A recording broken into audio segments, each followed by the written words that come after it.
Krittika 2026 August 6ஆம் தேதியா அல்லது August 7ஆம் தேதியா? எந்த நாளில் விரதம் இருப்பது என்ற குழப்பமா? உங்களுக்கு முருகரை பிடிக்குமா? அப்போ இந்த வீடியோக்கு ஒரு லைக் பண்ணிட்டு ஓ முருகா அப்படின்னு கமெண்ட் பண்ணுங்க. அதாவது ஆகஸ்ட் 6 மாலை கார்த்திகை நட்சத்திரம் தொடங்கினாலும் ஆகஸ்ட் 7 வெள்ளிக்கிழமை அன்றே நாள் முழுவதும் கார்த்திகை நட்சத்திரம் நீடிக்கிறது. அதனால் ஆகஸ்ட் 7 வெள்ளிக்கிழமை தான் ஆடி கிருத்திகை விரதம் இருக்க வேண்டும்.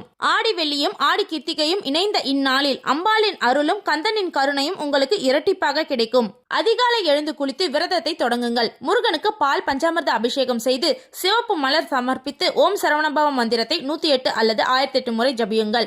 6 அகல் விளக்குகளில் ஷட்கோண தீபம் ஏற்றி வழிபட்டால் தீராத கடன், செவ்வாய் தோஷம், குழந்தை பாக்கிய தடைகள் உள்ளிட்ட பல துன்பங்கள் விலகும். கந்த சஷ்டி கவசம் திருப்புகழ் பாராயணம் செய்யுங்கள். மாலையில் நைவேத்தியம் படைத்து விரதத்தை நிறைவு செய்யுங்கள். முருகனின் அருளை பெற இந்த வீடியோவை லைக் செய்து உங்கள் நண்பர்களுக்கு ஷேர் பண்ணுங்க. வெற்றிவேல் முருகனுக்கு அரோஹரா.